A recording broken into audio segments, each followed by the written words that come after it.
Salve, salve! Estamos no ar. Agora eu e esse grande convidado, direto de Goiás, o cara que é especialista em direito do trabalho, direito previdenciário, direito público, direito... Tudo que é tipo ramo do... Tudo que é ramo do direito, ele é especialista, além do...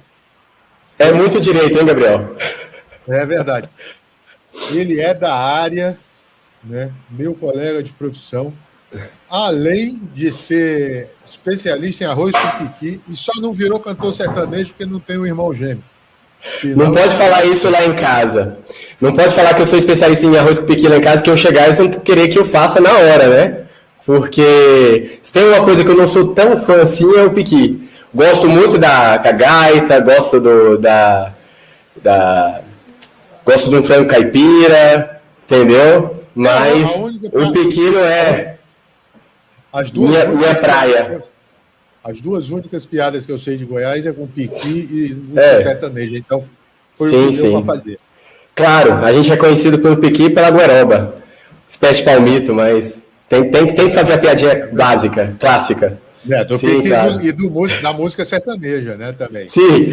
Não, música sertaneja eu escuto. Música sertaneja eu aprendi a gostar. Show. Ele só, como eu disse, ele só não virou cantor sertanejo porque não tem um irmão gêmeo. Senão já teria gêmeo não.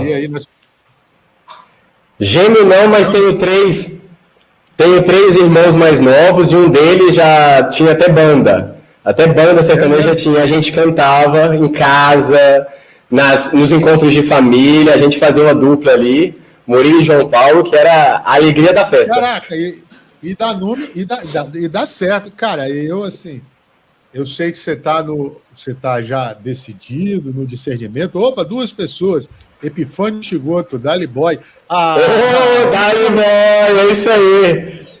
Direto de Santa Maria. É o que só pode ser, Dali Boy? Não é possível. Dali.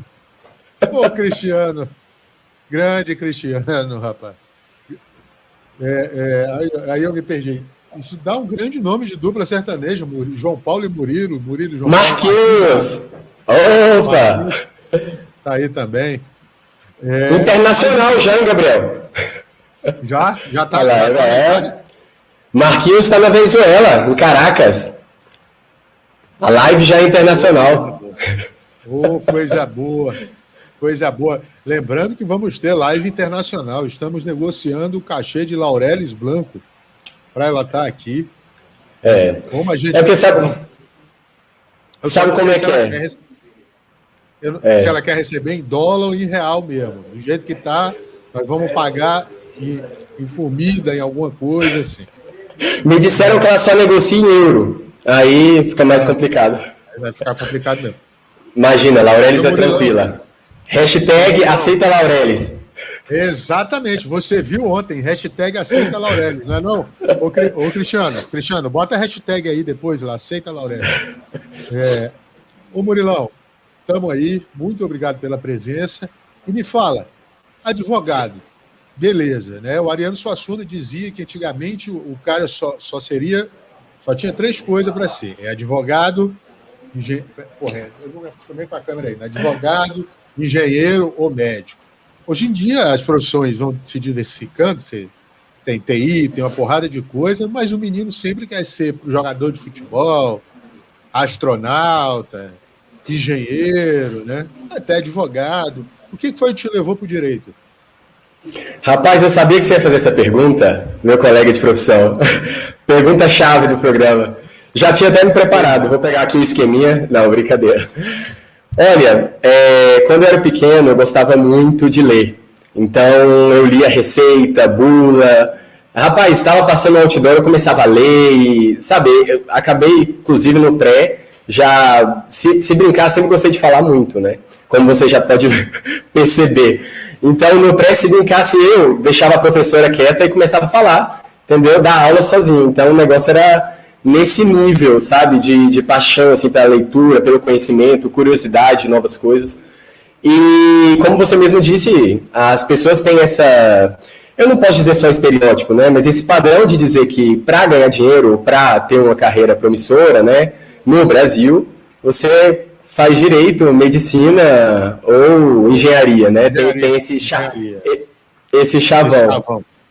Exatamente. E quando eu estava ali no ensino médio, eu ainda não sabia muito o que fazer. Eu gosto muito das pessoas que já dizem, desde pequeno eu queria ser médico, eu queria ser psicólogo. Eu não tinha isso.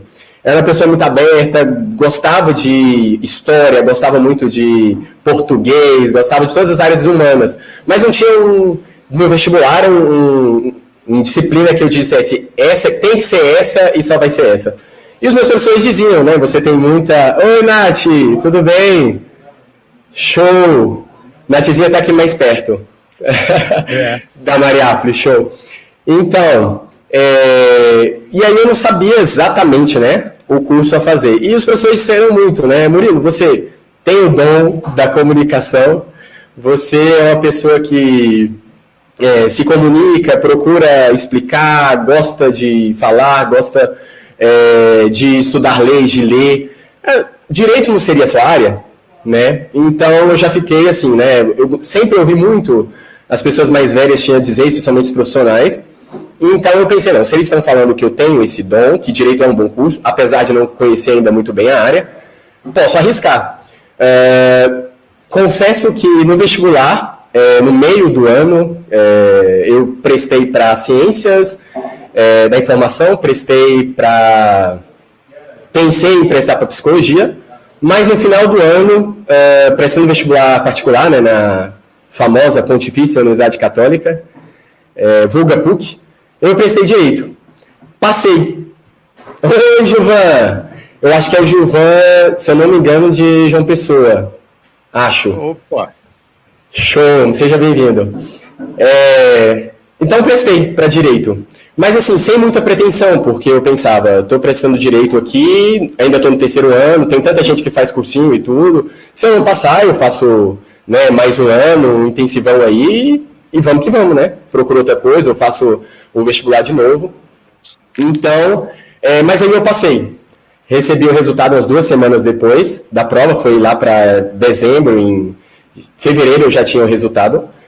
E falei para os meus pais, olha, eu passei na particular, em direito, não tinha passado na pública, em ciências da informação e engenharia também. Porque na época ainda existe, né, tinha várias opções, né?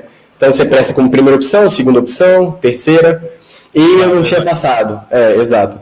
Então eles falaram, olha, Murilo, se você estiver afim, a gente pode pagar mais um ano de cursinho, você depois faz direito, escolhe outra coisa, estuda para tentar passar até fora, né, do estado. Mas como eu já estava com algo garantido, que era o direito, eu falei, vou fazer direito. E também pela questão social. Sempre fui uma pessoa que achei que, trabalhando numa coisa, que eu tivesse contato com as pessoas, fizesse um atendimento bem feito, que eu pudesse ajudar as pessoas nos seus dilemas sociais. Então, no direito, a gente tem a oportunidade de ajudar as pessoas a conseguirem benefícios. A Regina falou que era o sonho dela, né, fazer direito, justamente para poder dar uma alegria para a pessoa que pede um benefício previdenciário, um benefício trabalhista, sabe? Uma pessoa que tem um problema, por exemplo, com um vizinho, tem um problema com a casa e você consegue resolver isso, é muito bonito. Nem sempre eu consegui isso no direito, tenho casos também de fracasso, mas alguns bonitos, né, de receber, sabe, aquele obrigado do cliente dizer, não, se não fosse você, talvez eu não tinha conseguido esse valor aqui tão cedo, talvez eu ainda estivesse com dificuldade para pagar o aluguel, a luz, e poder ajudar outra pessoa de alguma forma, né, fazer esse trabalho social de alguma forma, é muito bonito, é gratificante. Então, não digo que não tive algumas dúvidas, algumas inquietações durante o curso, mas senti que podia terminar e podia ser um profissional dedicado, um profissional que fizesse a diferença na sociedade. E tanto que depois eu resolvi continuar fazendo algumas especializações para que eu pudesse trabalhar algumas áreas com mais precisão, com mais competência, né, daquilo que eu estou fazendo e tudo. Então, trabalho e previdência eram áreas em que eu tive clientes, especialmente da classe mais baixa, pessoas realmente, algumas passando necessidade, muito pobres, que eu tive a oportunidade de fazer esse trabalho e ajudar. Trabalhei também na residência jurídica do Tribunal do Trabalho de Goiás, então era um trabalho voluntário, que também eu gostava muito. E agora o direito público, porque eu tenho vontade ainda de dar aula, sabe, para cursinhos e tudo, e constitucional, como vocês bem sabem, direito constitucional e direito administrativo são duas áreas do direito público muito requisitadas em concursos. Então, é uma outra janela que se abre, né? E é bem nesse sentido. E aí, cara, você se formou quando? Formei no início de 2016, então já tem uns 4 anos. Na mesma época que você? Sim, 5 anos, 2021, exatamente. 5 anos. Depois, um ano, eu já tinha passado na OAB, na metade do ano, ainda fazendo o curso, mas não tirei. Do ano? Na metade do ano. De julho, setembro que você fez? Foi a de julho, exato. Foi a minha também. Só que eu, no momento que saí, eu trabalhei, assim como você, eu também trabalhei, estagiei em alguns órgãos públicos. Trabalhei no Tribunal de Justiça do Estado de Goiás, trabalhei na Saneago, que é a empresa que meus pais também trabalhavam, empresa de saneamento, e no Ministério Público Federal. No Ministério Público eu trabalhava no Custos Legis, era responsável por analisar alguns processos previdenciários, concessão não de benefício, digamos, a opinião que o Procurador da República tinha que dar no processo, né? Dependendo do caso, enfim, da capacidade ou não da pessoa, enfim.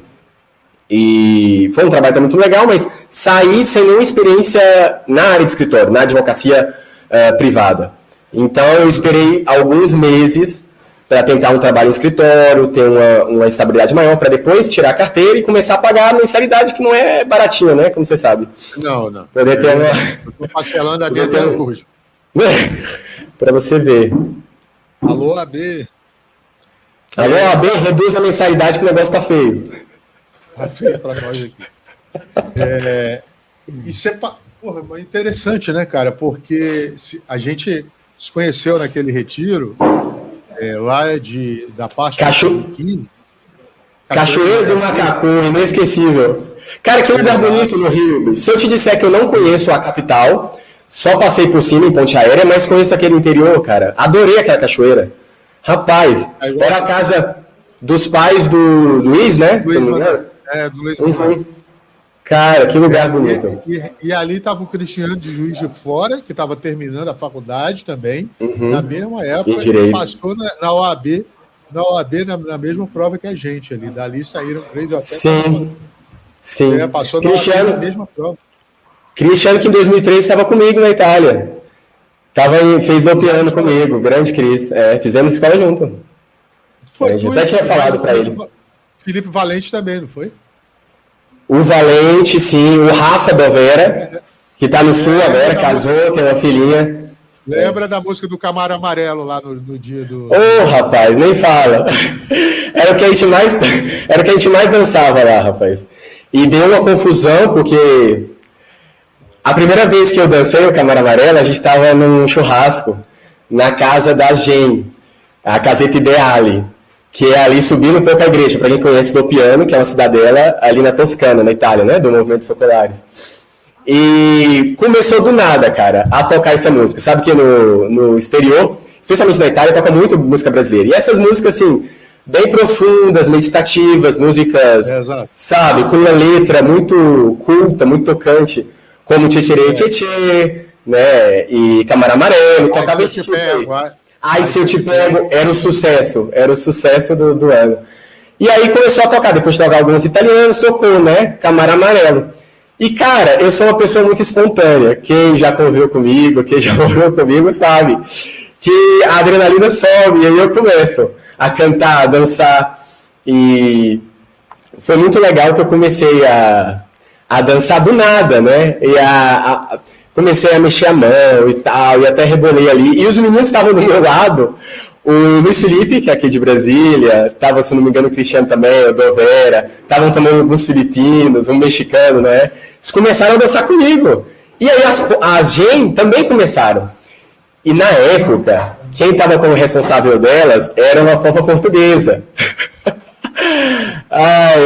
E essa fofa portuguesa, a Lucy, ela conhecia o português, ela começou a ouvir a música e tal, e falou assim, meu Deus, essa música não é muito santa, né? Tanto que 2 dias depois, na saída da igreja, da Theotokos, ela me disse, Murilo, é muito bonito, realmente, você dança muito bem, realmente, e tal, todo mundo entrou no clima, você é muito, né, aquele jeito pop de dizer, né, estava feliz porque vocês estavam felizes, mas a letra não é muito santa, né, então, miracomando, né, vocês podem parar de dançar nessas ocasiões, né, olha as outras popas, o que falava, ela ficou um pouco envergonhada, aí depois eu parei de dançar na frente das popas, né? Porque depois, quando tinha algum evento assim, só entre o Gen, com o Júnior, que era nosso assistente, que está em Manaus, a gente fazia festa.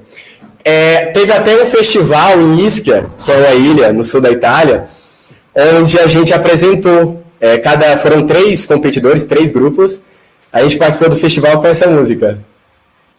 Eu tive uma experiência engraçada, quando eu fui para a Jornada Mundial da Juventude em 2016, eu fui no grupo oficial, né, da Arquidiocese do Rio, e a gente primeiro passou, se eu não me engano, foram 7 ou 10 dias em Braga, a diocese de lá, que tem uma espécie de convênio, ligação com o Rio e tal, e aí a gente foi visitar, no entorno de Braga, uma casa que tem até aqui perto de Campinas, 2 irmãs, eu não lembro a ordem agora, que é uma casa de repouso para mulheres, e vão desde problemas mentais até que asilo, assim. Aí tinha uma senhora que ela tinha Alzheimer, né? Uma delas, a maioria tinha.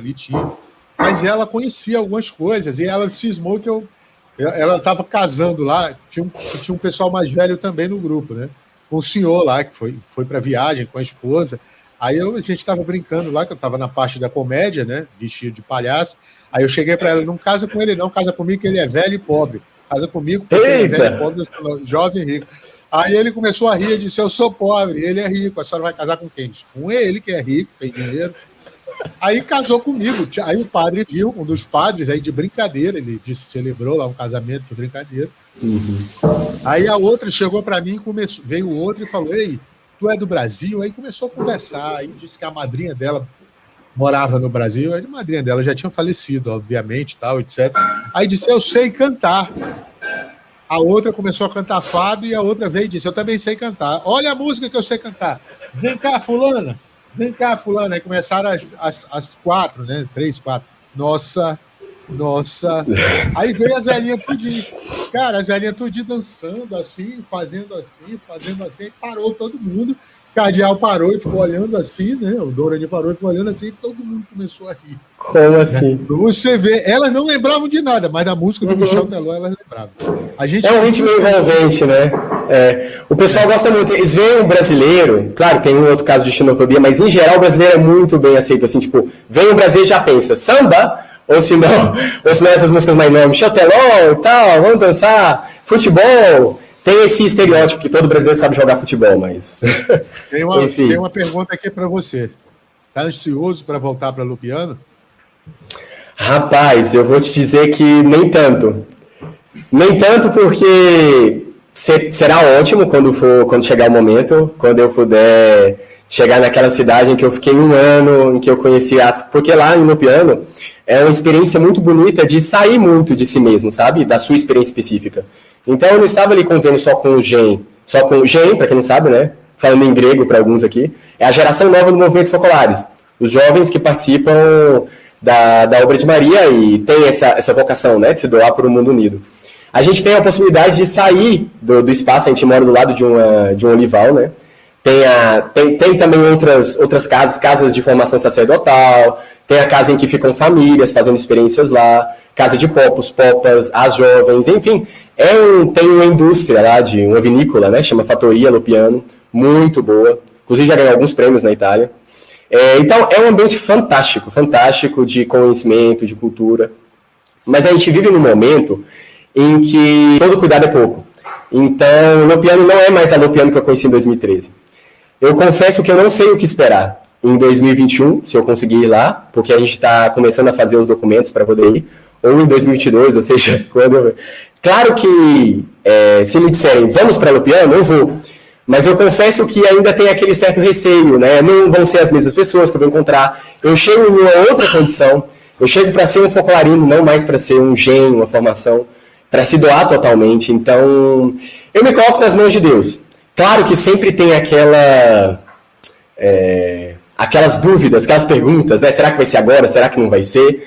Mas eu me disse para me tranquilizar, eu estava dizendo a mim mesmo, Murilo, se tranquilize, diminua um pouco a ansiedade e tenta viver o momento presente. Eu achei que em fevereiro, março eu já estaria lá e não estou.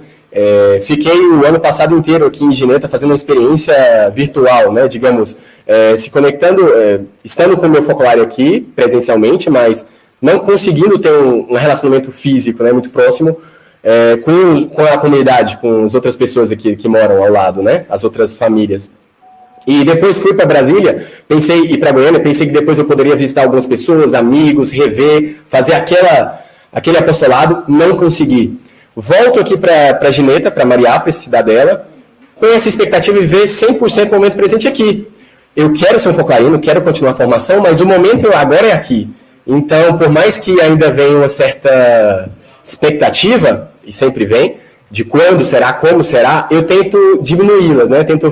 Vamos tentar viver sem expectativas, mesmo que seja difícil, para que quando chegar o momento, seja o melhor possível, né? Porque depois eu espero só no piano e não consigo viver aqui a experiência em Gineta, né? Então, inclusive com o Cristiano que está vindo, Cristiano, Lucas e o Hercos. Então, tá com a cabeça 100% aqui, exato, tá com a cabeça 100% aqui, com as aulas online no piano e convivendo, né? Procurando conhecer aqueles outros do mundo todo que estão fazendo a experiência online comigo. E quando for a vontade de Deus, a gente se encontra pessoalmente. Eita, caiu, derrubei o celular aqui. Deixa eu te falar. Já indo, então, para a parte vocacional religiosa, eu ia começar te fazendo, mas tem uma pergunta aqui do Marquinhos, acho que a gente pode começar por ela. O que a profissão ajudou no teu discernimento vocacional? Olha, Marquinhos do céu, eu vou te dizer que a profissão, o direito, é uma profissão que nos leva muito a nos questionarmos. Isso é muito verdade, porque somos pagos, digamos assim, né, os nossos clientes, para convencer o judiciário, convencer as outras pessoas de que estamos certos, né? Então, a gente estuda leis, estuda a história, a antropologia, a sociologia, para chegar a um ponto em que a gente pode dizer, eu tenho uma tese para o meu cliente, entendeu? Você pode usar dessa forma, você tem esse direito, a gente vai convencer o juiz dessa forma, daquilo. Te coloca em alguns esquemas de como agir, como falar, como convencer, como tentar entender quando o outro está convencido ou está gostando daquilo que você fala ou quando não. E a profissão me deixava aquela sensação de que eu podia estar bem financeiramente, socialmente, porque, como você sabe, ser advogado, passando também no concurso de juiz, promotor, dá um certo status, mas mesmo assim, algo me faltava. Eu sabia que socialmente eu podia ajudar muitas pessoas como advogado, mas sempre me faltava alguma coisa. Digamos, eu ia ter, talvez, bens materiais, eu ia ter uma reputação, se eu somente fosse advogado o resto da vida, né? Eu iria ter clientes, tinha relações, networking, a conhecer pessoas de várias áreas. Humanamente falando, eu sou uma pessoa reconhecida, mas algo me faltava, porque tem um grande jurista romano, na época do Império Romano, a gente ainda vive a tradição aqui, né, no direito ocidental, do Império Romano. Tem um grande jurista romano, Piano, que ele dizia que o direito é a arte do bom e do justo. Então, por mais que eu tentava ser justo e bom, isso ainda assim não me completava. Eu queria uma bondade e uma justiça maior. E esse desejo de ter uma justiça maior, né, de lutar não só por um mundo melhor, mas para uma sociedade mais fraterna, uma sociedade mais igualitária do ponto de vista divino e não só humano, eu penso que a profissão me ajudou a abrir as portas, né, abrir os ares, assim, a minha mente para o transcendente. Eu não devia ser só um advogado de leis, de causas, mas precisava ser um advogado que pescava pessoas, que convencia pessoas, através da evangelização, que valia a pena amar, que vale a pena amar, vale a pena ser de Deus, vale a pena doar a vida por algo que não passa. Então, eu acho que a minha personalidade foi muito pautada pela profissão, sabe? Até hoje eu sou uma pessoa que fala muito, isso tenta convencer, uma pessoa que usa de muitos argumentos, justificativas. E até isso no Focolare a gente vai sendo moldado, até isso você vai se transformando, vai melhorando. E o que a profissão me trouxe de bom é essa necessidade, essa busca por uma justiça, que é maior do que uma justiça só humana, né? A procura de justiça divina, a procura mesmo de não só ganhar a terra, o dinheiro da terra, né? A plata, como dizem os venezuelanos, mas o céu, ganhar o céu. Com os irmãos, né? Então, eu acho que o direito foi uma dessas etapas. Eu acho que eu precisava fazer direito antes de entrar na vocação, porque ele me ajudou a me abrir um pouco para a sociedade, para o mundo, para as necessidades, e saber que sendo apóstolo, sendo um missionário da unidade, que eu poderia ajudar mais essas pessoas, e não só sendo um advogado. Muito interessante seu termo que você usou agora, missionário da unidade. Sim. É legal. Missionário da unidade.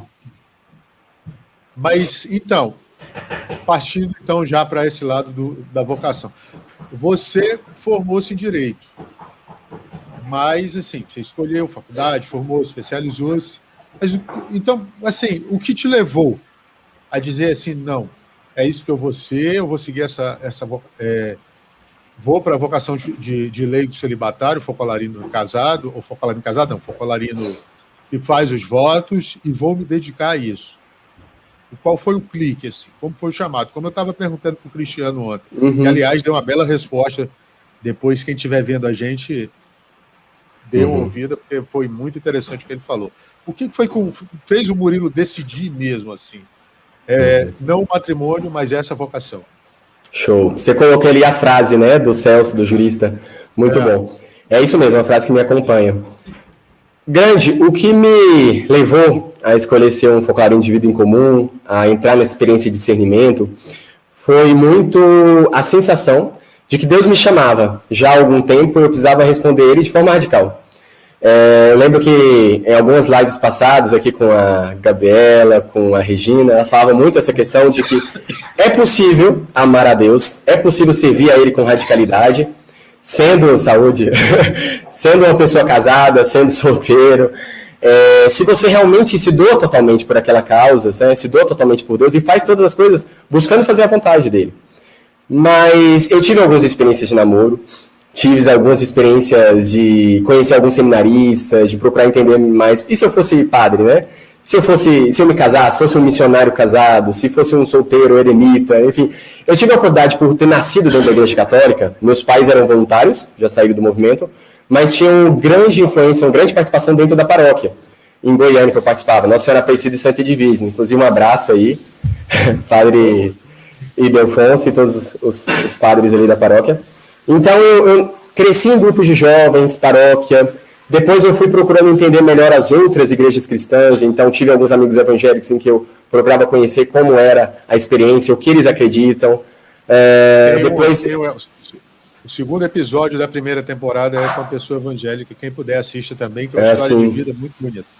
Muito bonito. Então, tive experiência também de participar de alguns outros movimentos missionários da igreja, que tem essa mesma pegada, sabe, de seguir a Deus, né, deixar tudo e seguir a Deus, como Shalom, a Canção Nova. Tive a oportunidade também de estar junto com eles em vários congressos, palestras.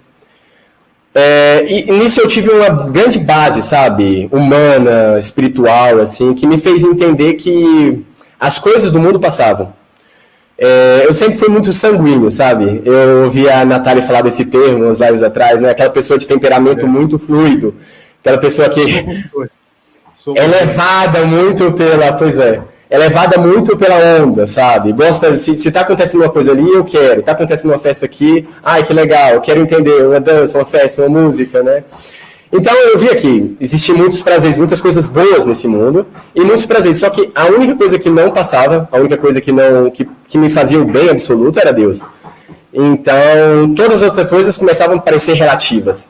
Até mesmo o prazer e a alegria de viver o resto da vida com outra pessoa. Quando eu era menor, eu falava muito com meus pais, nossa, se eu tivesse algum filho, a senhora ia querer, ia gostar. E minha mãe, meu filho, eu sempre achei que você poderia se casar, poderia dar muitos netos. Somos 4 homens, 4 irmãos. Então ela achava, não, eu gosto da casa cheia. Então tudo isso também foi me moldando, né? Minha mãe vai gostar, eu posso me casar.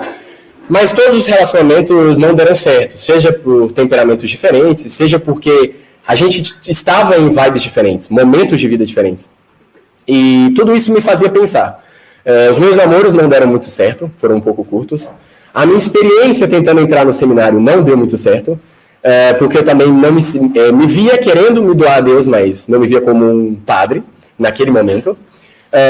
Gostava e admirava o carisma de alguns outros movimentos eclesiásticos dentro da igreja, mas não me sentia totalmente adaptado, não me sentia tão cômodo. O único lugar em que eu tinha nascido, que eu sempre me sentia confortável, ainda que com tantos problemas, a gente sabe que a obra de Maria, ela tem tantas qualidades, tantas belezas, mas tem tantos desafios humanos, sabe, de relacionamento.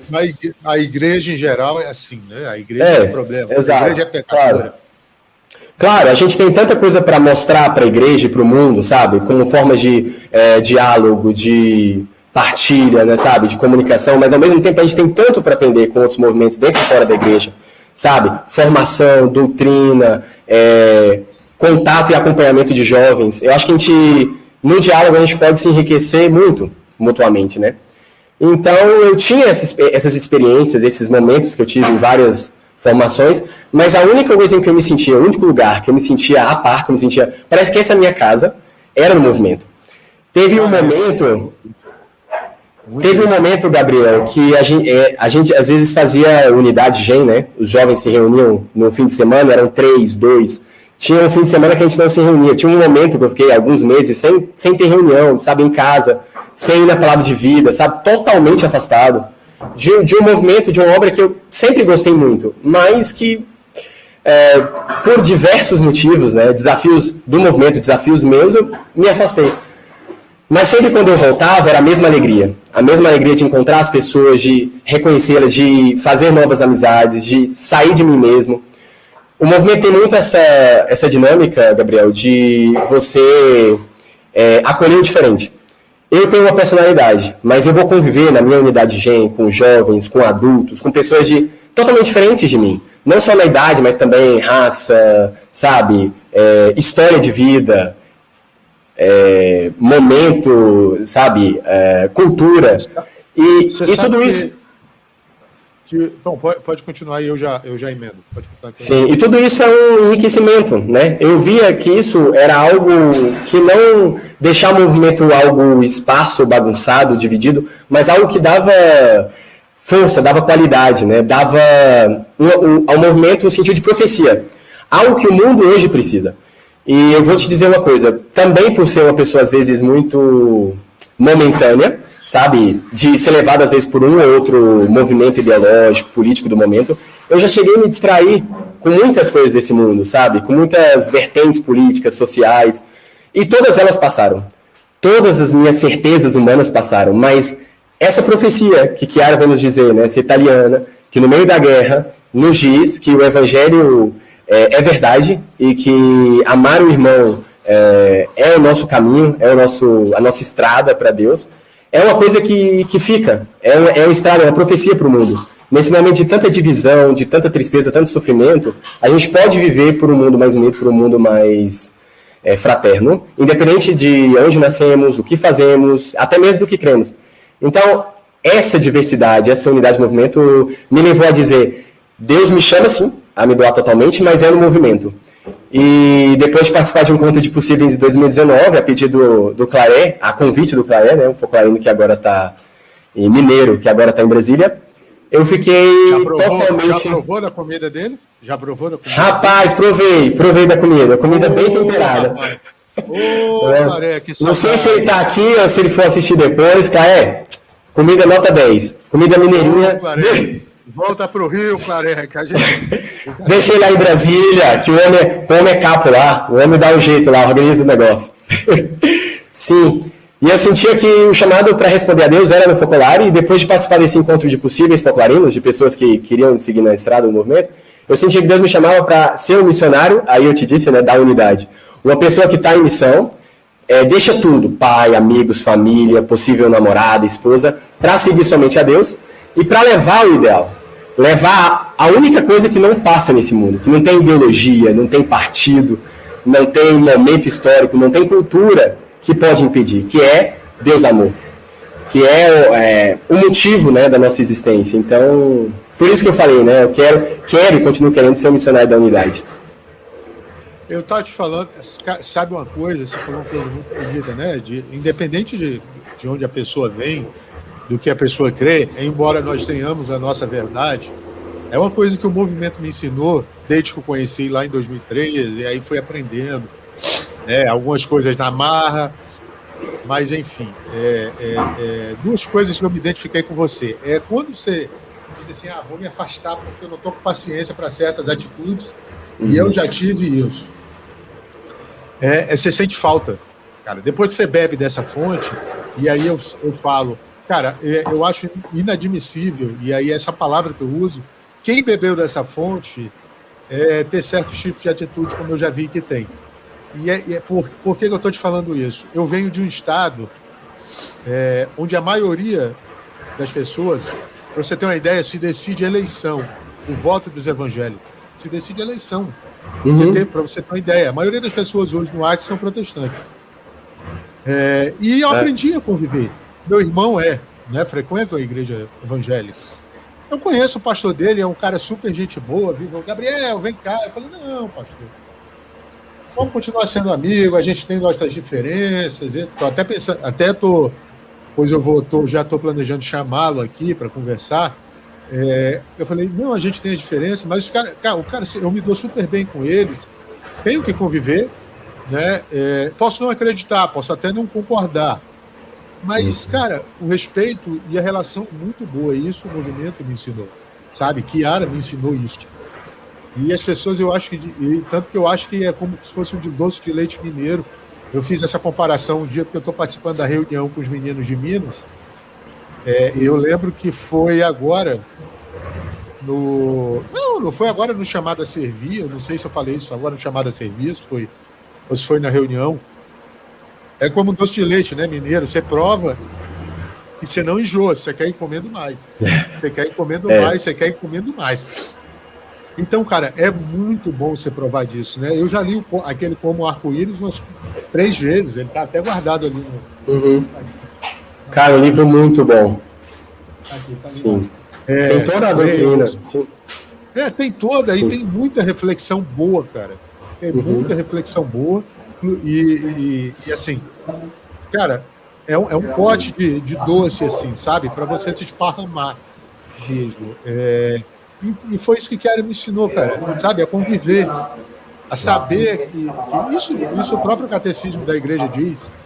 O reino dos céus é feito primeiro aos filhos de Israel, mas também para todos os homens. Agora, a gente não sabe a forma que, por exemplo, o cara é ateu, mas eu não sei como é que ele vai ser julgado. Então, por isso eu não posso apontar o dedo na cara dessa pessoa e dizer, você vai ao inferno, seu filho da mãe. Perdão da expressão. Entendeu? Sim. Não dá para você fazer isso. A galera tá batendo alguma coisa aí no liquidificador, hein? Depois a gente quer um pedaço aí. Pois é, rapaz, estão fazendo um bolo aqui. Eu tô na minha casa antiga, digamos assim. Aqui é onde tem o início da formação, a pré-escola, né? Chama Casa Segue-me. Tive que pegar aqui o espaço emprestado, porque ali na Casa dos Anjos onde eu tô, a internet deu uma falhadinha. Então o pessoal já fez um favor de me deixar aqui, então estão tentando fazer menos barulho. Lambe a massa depois. Aí, dentro do que a gente falou, a Nath mandou uma pergunta a você. Onde entra a sua inclinação para a inteligência emocional? E para estas questões de um cuidado com o emocional e sua doação aos jovens? Nossa, ela pegou profundo agora, hein? Pegou profundo. Nathzinha nunca faz pergunta à toa. É sempre profunda. Não, no ano passado, a gente tinha um projeto aqui, Sexta Jovem. Já no segundo semestre, a gente pensou que a pandemia já estava se alongando, a gente queria chamar mais jovens para Mariápolis, porque é um espaço grande aqui, né, sabe? É um espaço de relação e que poucos jovens vinham, sabe? Tinha um ou outro jovem que era filho de algum voluntário, de alguma pessoa interna do movimento que morava aqui, E fora isso, não vinha mais ninguém. Estava bem fraco o movimento aqui dentro, né, juvenil. Então, começamos a fazer essas chamadas, que eram na sexta, por isso Sexta Jovem, sobre temas sobre psicologia, sobre história, sobre química. O Cristiano fez uma aula, deu uma aula maestra, assim, uma aula magna de química pra gente. Ele falou. E quando foi a minha... E aí desconectavam, cara. Desconectava aqui os genes, desconectava algumas jovens que nem conheciam o ideal direito, que trabalhavam na padaria que tem aqui perto, a Espiga. Então, a gente fala um alaranjado, né? Um apostolado. No dia que coube a mim fazer a apresentação, eu falei sobre inteligência emocional. E a minha inspiração para falar disso não sou psicólogo, nunca fiz um curso específico, mas a minha inspiração era justamente porque eu sempre precisei da psicologia humana para me relacionar. Porque sempre me foi muito caro essa coisa de uma comunicação em que você pudesse conhecer mais profundamente o outro, que você pudesse agir de uma forma não violenta, na qual você pudesse dialogar. Tantas vezes a gente fala, um fala, o outro fala, mas acaba virando um monólogo. Ninguém se escuta, no final não tem uma síntese, no final a gente não tira nada da conversa, porque cada um estava muito apegado à sua ideia. E a psicologia e a inteligência emocional nos ajudam muito nisso. Então tem alguns princípios da inteligência emocional, né, de você estar disposto a ouvir antes de falar, estar disposto a pegar no processo, né, de conversa, aqueles pontos que você concorda com o outro e colocar em relevo isso, em vez de colocar só o que divide, o que desagrega, que também a gente acaba aprendendo no movimento, que a Yara também falava muito isso, que nos ajuda, sabe, a nos relacionar melhor, a sermos pessoas que dialogam mais, pessoas que se relacionam melhor, não só dentro do movimento, como missionário, mas no trabalho, em casa, com a família, com qualquer tipo de pessoa. Então a minha inspiração veio disso, de uma vontade pessoal de me relacionar melhor com as pessoas, mesmo com as minhas dificuldades psicológicas, humanas, minhas limitações, que são tantas, né? Tem algumas qualidades? Tem, ok, mas tem muito mais limitações. E a inteligência emocional, né, me ajuda muito, né, a procurar ter ferramentas para dialogar melhor com os irmãos e as irmãs. Isso é muito interessante. E todo mundo gostou, cara. Foi uma sexta, assim, com a inteligência, que todo mundo falou, nossa, eu já vivi essa experiência, nossa, eu sou assim, eu sou mais tímido, ó, eu posso usar essa ferramenta para poder me conhecer melhor, ser mais comunicativa, para me aceitar, sabe? Também tem a ver com autoestima, sabe? Me aceitar como eu sou e dialogar a partir daquilo que eu sou, dando aquilo que eu sou, não aquilo que o outro espera que eu dê, né? Isso é muito importante. Entendi. Ô Murilo, a gente falou de vocação, agora vamos aqui para a segunda parte. Eu queria te perguntar, falando já da oração. Cara, eu sempre cito isso, e a Nath sabe que eu cito isso, eu até falei, aí ela completou a música, Regina também sabe, eu falei isso quase em todas as lives. Existe uma música do Gilberto Gil que fala, né, se eu quiser falar com Deus. Deixa eu até achar, porque eu fechei a aba aqui sem querer. Cadê? Espera aí que eu vou abrir aqui. E vou... Deixa eu abrir o Letras aí, esses sites aqui de coisa, que ele fala muito sobre desamarrar, né? E sobre... Eu queria poder pôr ela aqui, mas o ECAD pode bater aqui e o YouTube dá uma zoada no meu vídeo, então... Espera aí. Vamos lá, fechar aqui, editar, e aí eu vou botar para vocês aqui a letra da música. Não dá, foi tudo desformatado. Mas ele fala, se eu quiser falar com Deus, né, a gente tem que esquecer, desatar os nós das gravatas, de sair dessa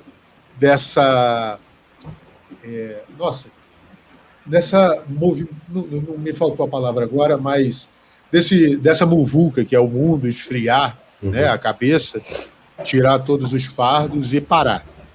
Fala-se muito do silêncio, tanto no Antigo quanto no Novo Testamento. Jesus sempre que queria tomar uma decisão, se afastavam ia, recolhia-se ao silêncio e voltava. Assim foi antes da entrega dele por Judas, assim foi antes foi no deserto, assim foi antes da entrada dele em Jerusalém, e enfim. Eu queria te perguntar, o Murilo tem algum método para conversar com Deus? Antes disso, a Mônica te mandou um abraço.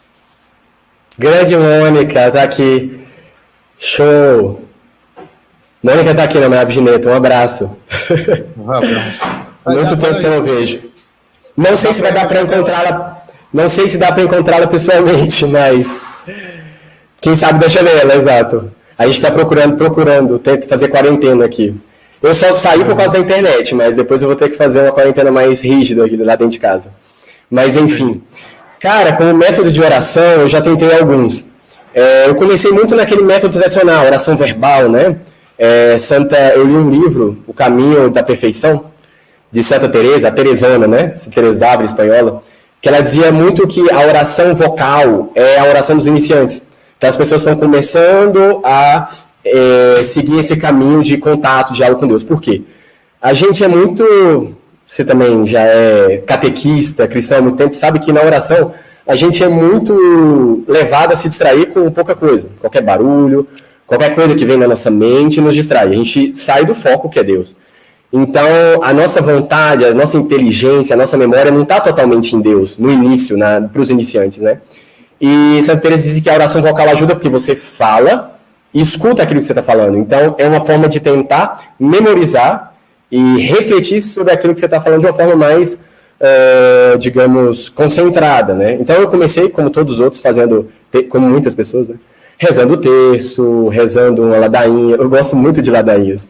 Os meninos sabem que ano passado aqui na pré-escola ia terminar o terço, né? Pai Nosso, Ave Maria, Amém. Aí eu vinha, São Francisco de Assis, rogai por nós. Santa Teresinha, rogai por nós. São José. Eu chamava o céu inteiro para estar com a gente. A minha equipe reza comigo, com aquele grupo que você foi, ela falou assim... Aí a gente começa, aí ela fala os santos, mas os santos, os nomes de todos os irmãos, incluindo o meu avô. Né? Só que ela tem um limite, assim, fala uns 4, né? Se a gente puxar, ela diz, não, vamos com calma, que senão a gente não sai daqui, vai virar uma ladainha, e a ladainha a gente só reza depois do terço. Rapaz, eu deixava para o último mistério, porque se eu ficasse falando todos os mistérios, o pessoal se cansava. Depois de uns meses, sempre rezando a ladainha no final, eram os próprios popos aqui que perguntavam, Murilo, e São José, Roberto... Começou eu falando, depois os próprios popos que já completavam, assim, eles acostumaram. Mas é uma coisa interessante, porque a gente começa com essa oração mais vocal. Depois, eu comecei a tentar uma oração um pouco mais mental, de procurar refletir...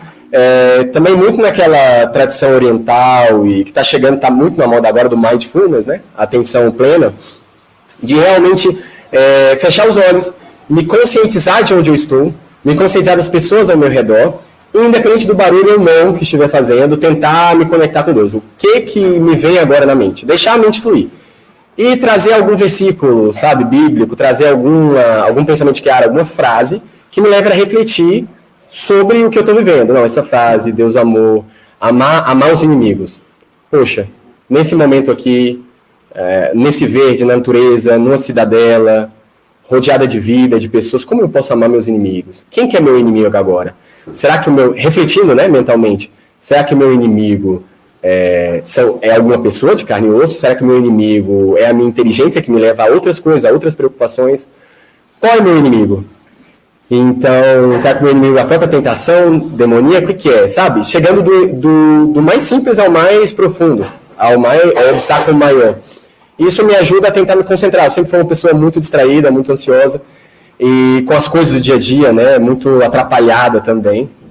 E isso me ajuda a tentar me conectar. É uma coisa que eu tenho que sempre ir exercitando. Em Brasília, estava em Brasília até semana passada, e eu tentava fazer esse tipo de meditação de atenção plena.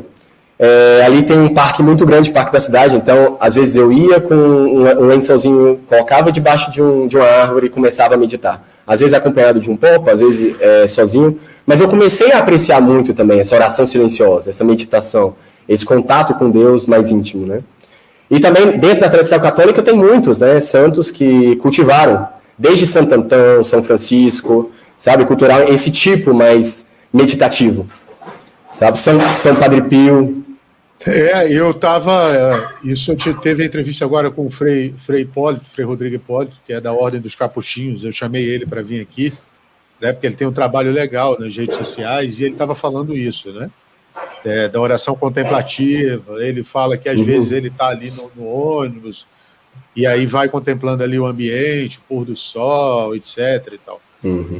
E o interessante é que nem sempre a oração contemplativa ela vai te levar a sua mente a refletir sobre uma mensagem verbal, sobre alguma frase, sobre alguma coisa, digamos, a gente fala aqui no movimento, não, uma meditação escrita.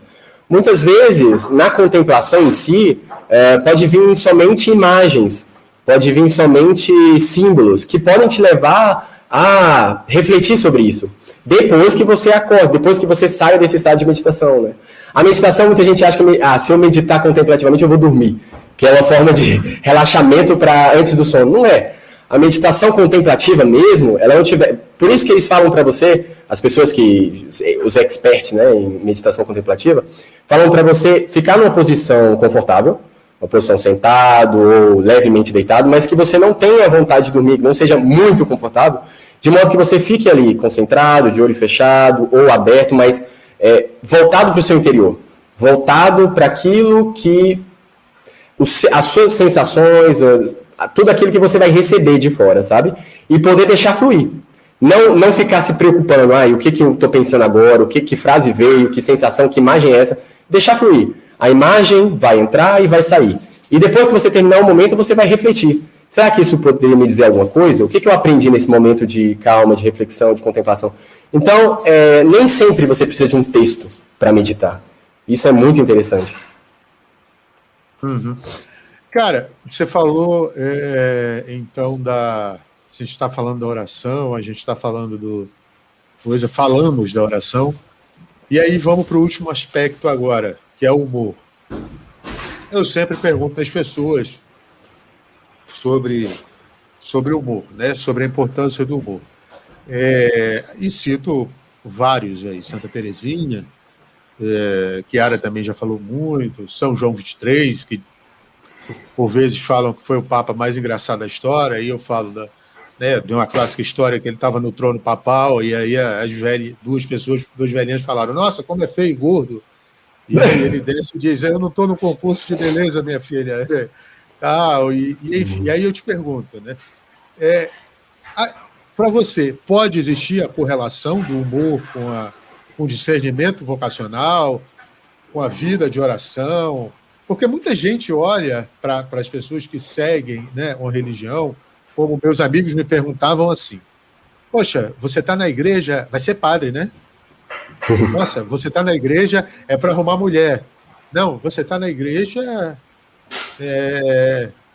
fez bem alguma coisa errada e agora está pagando alguma promessa. Tipo assim, era esse tipo de pergunta. E não, você está ali porque você ama, está ali. E você está servindo alguém que ama, que você ama, que de fato é Deus. Enfim. E as pessoas acham que não dá para levar isso com um bom humor, sempre com seriedade. Tinha muito das senhorinhas assim, que eu conheci ao longo dessa vida dentro do serviço da igreja. Não, eu não posso fazer isso, não se pode fazer aquilo. Né? E a gente tem grandes exemplos também de pregadores, né, com bom humor, como o Padre Léo, né, que está muito conhecido agora e infelizmente ficou conhecido no pós-mortem dele, principalmente, porque na época que ele morreu ainda não tinha esse negócio o YouTube ainda não fazia tanto sucesso. Tem o Padre Christian Shankar também, que o Cristiano bem citou ontem, que tem várias ele é muito voltado para relacionamento, para casais, né?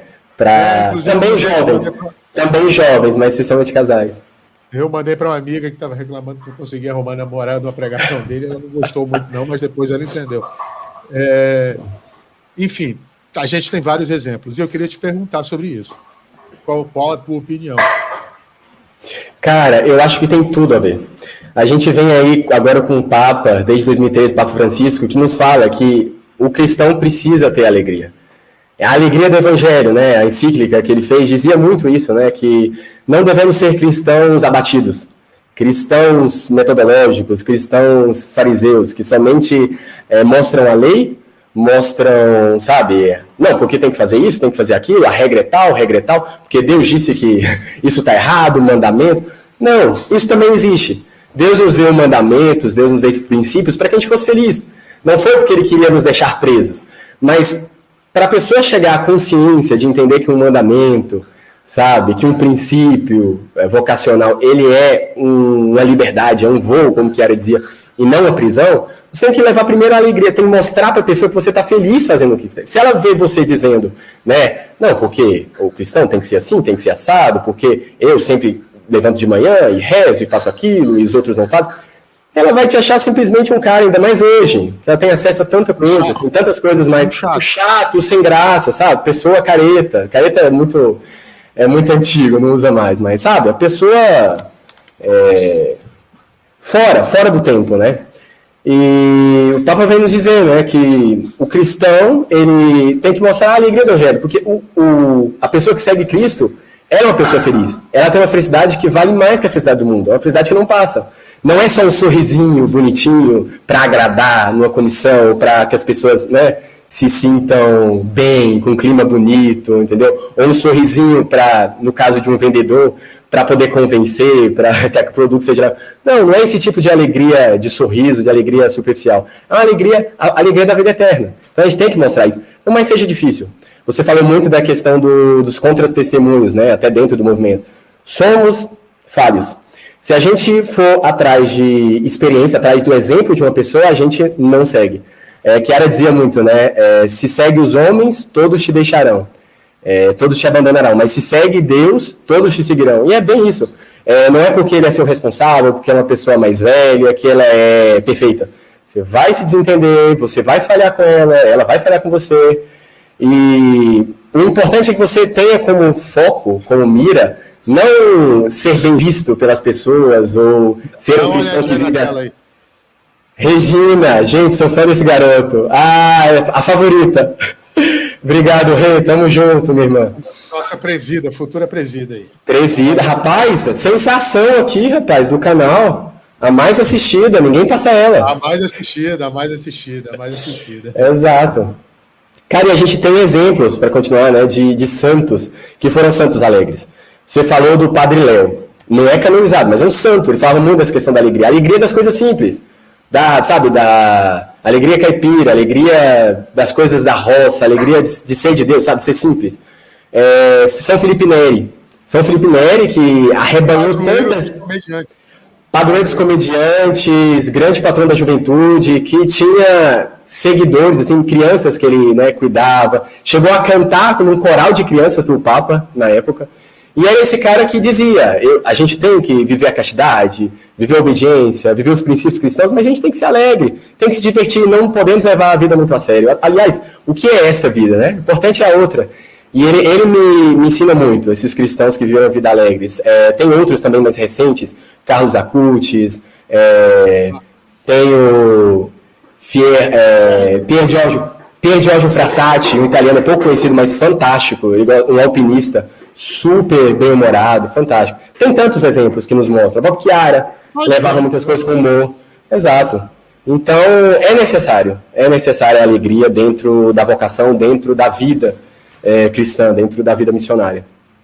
É o que nos faz seguir. É o que nos faz seguir, com certeza. Para que não fique muito pesado. Eu tenho um negócio para te mostrar aqui, que a Nath Sorriso mandou para mim ontem, né? Que faz uma menção do vaticanismo, faz uma menção ao evangelho. O evangelho de ontem foi o evangelho da pesca, né? Milagrosa, dos discípulos. Uhum. E aí, dentro disso, o Papa, em 23 de maio de 2016, fez um comentário. Deixa eu compartilhar a tela aqui. Vamos ver se vai dar certo. Às vezes pode não dar. Tá dando para ver aí? Agora sim. Uhum. Ele fala, né? A carteira de identidade do cristão é a alegria. A alegria do evangelho, de ter sido eleito por Jesus, salvo por Jesus regenerado por Jesus, daquela esperança de que Jesus nos espera. Alegria que mesmo nas cruzes e nos sofrimentos desta vida se expressa de outro modo, que é a paz e segurança de Jesus que nos acompanha e está conosco. Quer dizer, um cristão é um homem e uma mulher de alegria, né? Um homem e uma mulher com alegria no coração. Não existe um cristão sem alegria. E aí a gente tem a prova, né? Tem a prova disso. Nossa, você é popular mesmo, hein? Favorito, olha aí. A presidenta, a futura, a presida está... Relação antiga. De favoritismo. Ai. Então, assim, não existe, como o Papa disse, né? Cristão sem... A identidade nossa é alegria, né? Sim. É aquela coisa, o cristão sem alegria é um cristão de papel. É uma coisa que, sabe, não toca as pessoas. Muitas vezes, tem muita gente por aí que só não segue a Deus porque acha que tudo é muito superficial. Aquele cara ali está falando de Deus, está falando de princípios, mas ele não segue. Porque você está sempre... Você pode falar aqui, dar uma pregação inteira, assim, de 1 hora. Aliás, é 1 hora que já vai a nossa live, né? Mas se não tiver... Se não tiver um exemplo, de ver o testemunho, 1, 2 dias depois a pessoa vai ver que você também vai falhar, que você também é de carne e osso, que você também erra. Ela fala, ele é igual a mim, o que ele tem de especial? Vou continuar a minha vida do mesmo jeito. A partir do momento que você mostra, antes de tudo, você quebra o gelo da pessoa através de uma brincadeira, de uma piada, de uma alegria, que você se coloca no lugar dela, eu sou como você, eu sou fraco como você já abre espaço para depois você evangelizar, passar a doutrina, digamos assim, né? Os princípios que são importantes também, a verdade, né? Chiara dizia em uma frase muito bonita, que ela fala para uma italiana, amiga dela, Anna Marchetti, que ela diz, eu estava lendo há uns dias atrás uma carta dos primeiros tempos, que eu vi várias coisas belas nesse mundo, mas fui encantada por uma luz forte e clara, a qual eu segui. Só depois eu percebi que era verdade. Então as pessoas são contagiadas, são, sabe, convertidas, pela luz clara, pela alegria, por aquilo que a pessoa transmite, não pelo que a pessoa só fala. Depois a pessoa vai encontrar lá na frente a verdade, que é o que Chiara depois viu, que a beleza que ela seguia era a verdade. Mas primeiro ela tem que mostrar essa clareza, essa verdade através da alegria, através da experiência, através de atos de amor, através da humildade. É isso. É isso. Cara, estamos chegando ao final. Mas olha, mais um recado. Dona Maria Deuseria. Minha mãe, Maria! Não acredito. Oxi, minha mãe. Lá da chácara em Bela Vista. Tudo bem, minha mãe? Você é nosso orgulho, filho. Saudades. Daqui a pouco a gente vai entrar aqui com arquivo confidencial do Salvador da Vida. Então, roda. Reclames no Plim Plim. A Rosimeire dos Santos também te mandou um abraço aí, ó. A alegria que vem de Deus. Minha tia. Benção, tia. A família toda aqui. Chamei a família porque tinha que ter alguém na live, né? Ia ser o único com a live vazia. Obrigado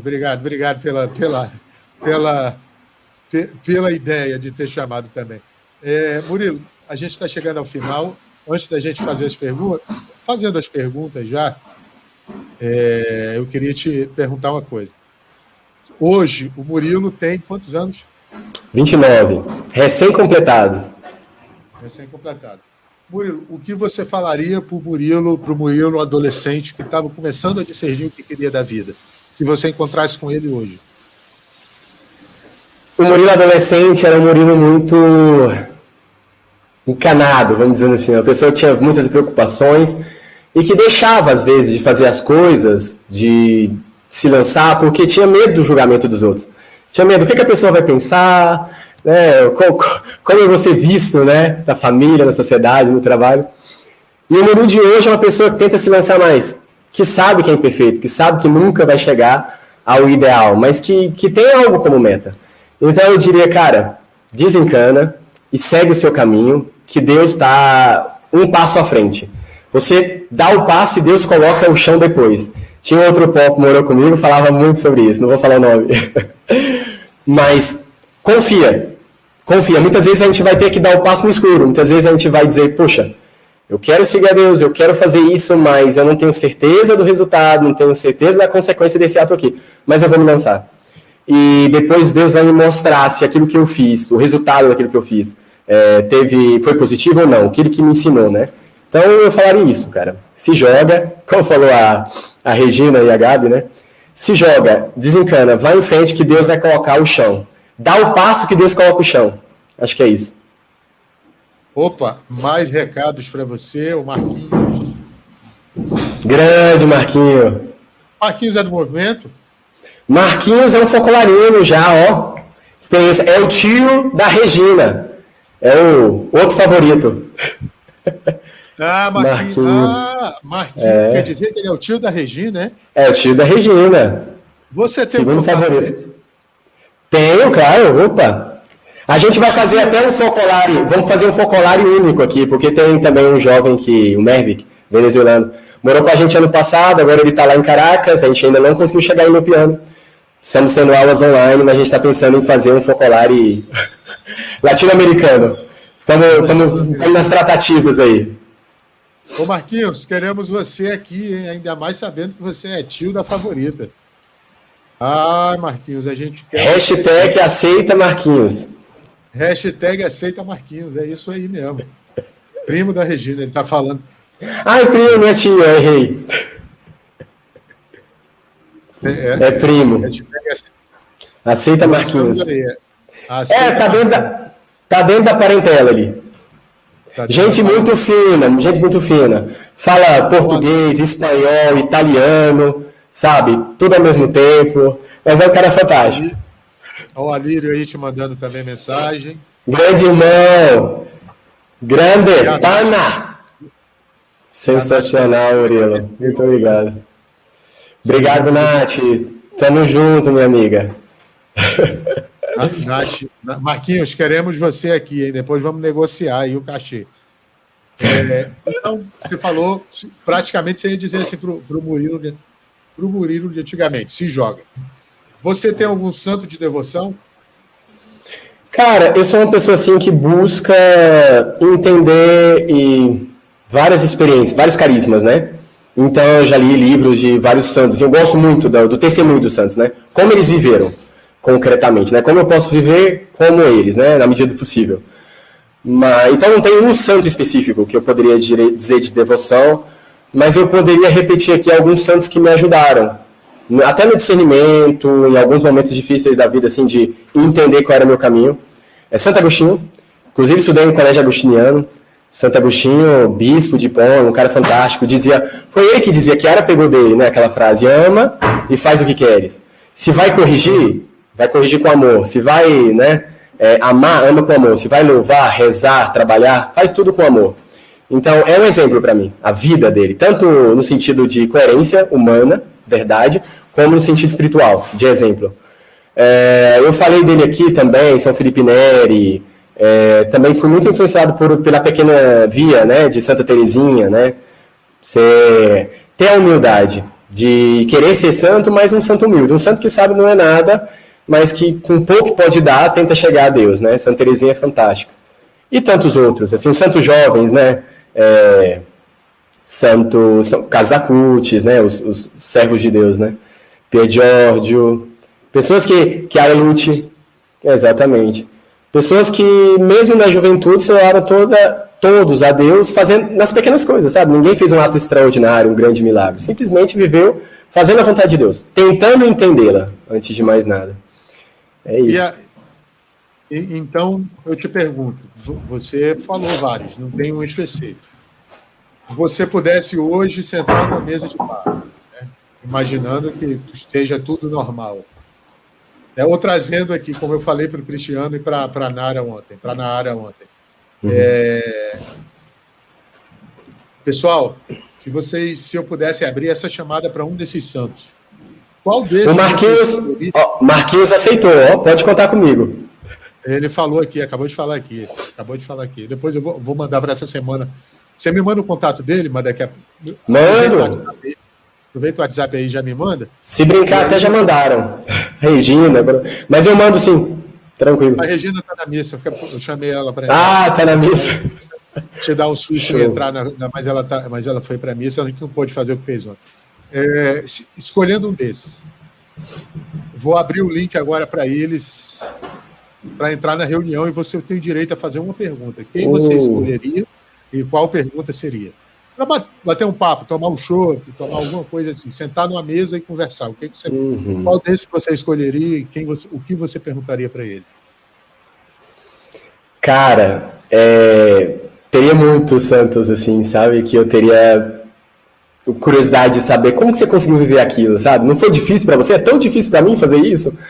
Mas, cara, dentro do movimento dele ideal, eu chamaria Chiara Lubick, que eu até não tinha ainda comentado, né? Porque eu me sinto um filho de Chiara, não só como pop, mas desde a vida gen, desde a juventude, eu me sinto uma pessoa que procura viver a verdade em contato com os irmãos. Por mais que às vezes seja difícil, porque cada um tem seu pensamento, como eu disse no começo da live, né? Tem sua história, seus apegos, inclusive eu. Mas esse desafio de ver para a unidade, esse testamento que Jesus deu, né, no Evangelho de São João fala, né, no Evangelho, que Jesus na oração dizia, né, Pai, eu só peço que todos sejam um como eu e tu somos, né? Então, para esse testamento, para esse tipo de vida, a gente nasceu. Então, se Chiara Lubick entrasse na live nesse momento, assim, faz qualquer pergunta para ela, né? Eu diria, live, antes que caia a conexão, me responde aí, por favor. Se ainda somos família, se estamos no caminho assim, de ser uma grande família com todas as suas diferenças, mas vivendo a unidade na diversidade, sabe? Eu perguntaria isso para ela. Talvez não perguntaria algo pessoal, ou alguma dúvida interna sobre a minha vocação, sobre a forma como eu vivo a vida de Focolare, mas eu perguntaria para ela, somos uma família? Como podemos ser cada vez mais família? Que inclusive foi uma das últimas palavras que ela nos deixou, né? Antes de falecer. Verdade. E tem alguém que te inspira, tirando os Santos? Tirando os Santos, tá? Esse clichê. Clichê. Algum humano que te inspira? Ah, tem sim. Tem vários. Meus pais, para continuar no clichê, mas sim, justamente por ter esse exemplo, né? Momento Xuxa, né? Quero mandar um abraço, meu pai e minha mãe. Não, por ser esse exemplo, sabe? De humildade, de dizer, olha, o mundo é assim, o mundo vai te... Como sanguíneo, eu já disse, né? Sou uma pessoa levada a fazer várias experiências, nem todas tão boas, mas, sabe? Meu pai me falou que eles disseram, olha, seja humilde, siga a sua estrada, faça a coisa certa, por mais seja difícil. Nem sempre fazer o certo é fácil. Você vai ser muito criticado muitas vezes. Você mesmo vai se criticar. Muitas vezes você vai sentir um certo remorso. Nossa, eu tentei fazer a coisa certa, mas a pessoa não entendeu. Às vezes eu sou muito nesse sentido, sabe? De ficar marcado, sentido com como as outras pessoas pensam ou se sentem, né? Será que fui eu que fiz isso? Mas faz o certo, tenta ser honesto, tenta ser humilde e procura, sabe, se colocar toda a sua vida em Deus e o resto ele traz, sabe? Fora isso, dentro do movimento também, sabe, os focolarinos que foram meus assistentes, o Maílson, sabe, depois o Fernando, o Claré, são exemplos de pessoas... Alô, Maílson! Hashtag vem Maílson também. Rapaz, o homem quase que vai para o centro da obra, cara, quase. A gente fez uma campanha para ele ser assistente gen mundial, mas no finalzinho passaram ele, mas... E pro futuro. Tô sabendo. Sabe, pessoas, os pops que eu convivi em Brasília, sabe, pessoas que me ensinaram, sabe, que não é só querer fazer, né, quer dizer, mas ser, sabe, ser um pop, ser uma criança que na humildade, com exemplo, na vida, no cotidiano, errando e acertando, vai tentando viver o evangelho, sabe, que eu percebi no Focolare que ninguém é perfeito. A gente tem aquela ideia de que o focolarino consagrado, aquela pessoa cheia de, né, aquela pessoa que a gente coloca no pedestal, né, no quadro. A pessoa, não é. É uma pessoa que fala isso como eu, sabe? É uma pessoa que às vezes... vou brigar, sabe? Vou ter entendimento, mas é uma pessoa que eu vou poder, sabe? Poder ter uma conversa franca, vou poder me colocar em diálogo, sabe? É uma pessoa que está pronta a dar vida. E é isso que a gente tem que estar pronta a dar vida. A gente erra, mas a gente sempre está pronto a recomeçar. E esse é o importante. Cara, a última pergunta que eu não fiz para os outros, mas vou fazer para você. Se você olhar para um jovem, um Gen 4, um Gen 3, qualquer jovem dessa faixa etária, eu estou falando Gen 4, Gen 3 para usar os nossos termos assim, não precisa ser do movimento. Qual conselho você daria para eles também? Eu daria... Não o Focolarino. Não o Popo, né? Não o Focolarino. Não o Popo. Cara, eu diria... um jovem, seja jovem por mundo unido, que é aquele que está entrando, e sente por mundo, mas não necessariamente como um gen, seja o gen, seja o aderente, eu diria, cara, eu já quis abraçar o mundo com os braços, sabe? E percebi que não dá para abraçar sozinho. Deixa os outros abraçarem com você, sabe? Sai um pouco dos esquemas, deixa um pouco essa carcaça, de ficar preso um pouco, fechado um pouco no seu próprio pensamento, e tenta se relacionar, tenta entender o que eu estou falando, tenta se encontrar, sai um pouco do celular, que hoje em dia é difícil fazer uma conexão, uma coisa em que a pessoa, né? Às vezes você está na mesa, né, de almoço e tal, e a gente está ali, né, respondendo perguntas. É uma necessidade hoje em dia, mas sai um pouco do mundo virtual, vai para o mundo real. Vai encontrar as pessoas, vai conhecer as dores delas, as alegrias, se lança, né? E esteja aberto para ser amado. A gente quer muito amar no movimento, mas muitas vezes a gente esquece de ser amado. Então esteja disposto a ser amado e tudo vai dar certo. A Carita, minha prima do coração. Beijo. Carita. Ela mora... Tá morando aqui em São Paulo, aqui perto, na região aqui. Interior. Que lindo, Murilo. Deus te abençoe. Amém. E também mandou o Marquinhos, mandou aplausos. Marquinho. Murilo, finalizamos. Muito obrigado pela disposição em estar aqui, pela solicitude quando eu fui te falar. Falamos aqui quando eu falei com Gabi. Gabi, me indica algumas pessoas. A Gabi me deu uma lista e falou de você também, falou do Cristiano. Eu falei, Murilo tem que estar aqui. Então, cara, eu te agradeço de coração mesmo, assim, enormemente por ter colaborado. Espero que essa pandemia passe e quando você voltar de Lupiano, até antes, se você não tiver ido ainda, a gente se veja, mas enfim, quando Deus quiser a gente se reencontra. E muito obrigado, meu irmão. Obrigado você, Gabriel. O futuro a Deus pertence, né? Então a gente não sabe a próxima vez que a gente vai se encontrar pessoalmente, mas fica aqui meu obrigado, sabe? É experiência assim que vale a pena essa pandemia, sabe? A gente está muito acostumado nesse período a ligar a TV e ver notícia ruim, sabe? Subiu para 4 mil mortos por dia, 4 mil casos, né? Violência, roubo, enfim, casos dentro e fora da igreja, de escândalos e tudo. E o mundo está precisando, sabe, de experiências concretas, sabe? Eu não estou falando por mim, quem sou eu? Mas, sabe, de trazer pessoas comuns, pessoas que têm uma experiência concreta para dizer que às vezes não é valorizada, sabe? O bom também precisa contagiar, né? No meio do ruim, notícias boas também rolam. Vamos colocar isso em evidência, exatamente, né? E é isso, obrigado pelo trabalho que você faz. Eu que agradeço, só antes da gente fazer a oração final, finalizando, é uma notícia que é triste, né? Porque você falou de roubos, de 4 mil mortes, eu parei de ver noticiário, a minha mãe está em Rio Branco agora, porque foi se vacinar, eu estou aqui por causa, enfim, por causa dessa pandemia, parei aqui, e parei de ver noticiário. Parei de ver o esportivo também, porque meu time está uma porcaria, então eu comecei a ver noticiário esportivo internacional. O meu também, estamos juntos. Olha, a dona Rosimeire mandou um obrigado para mim, eu que agradeço a sua audiência, nossa audiência. Batemos hoje pelo menos aquele programa de sábado Batemos a Rede TV. Batemos a Rede TV. Daqui a pouco o Dolly vai vir patrocinar a gente. Dolly Guaraná, Dolly.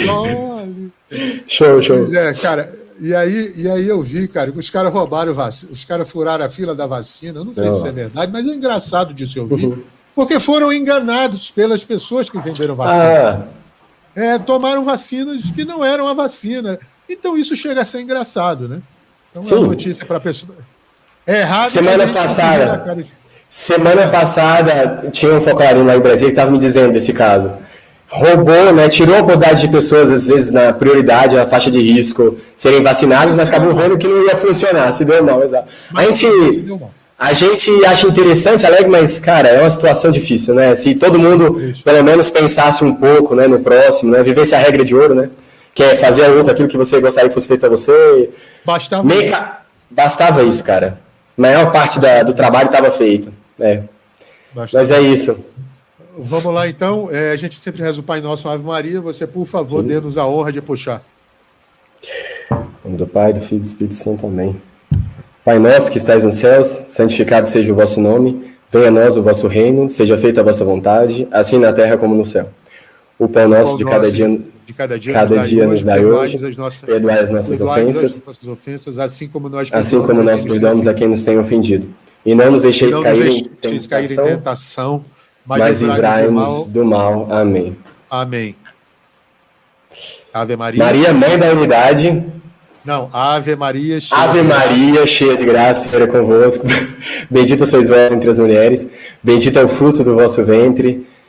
Bendito sois vós, bendito o fruto do vosso ventre, Jesus. Santa Maria, Mãe de Deus. Maria, Mãe de Deus, rogai por nós, pecadores, agora na hora de nossa morte. Amém. Amém. Maria, Mãe da Unidade.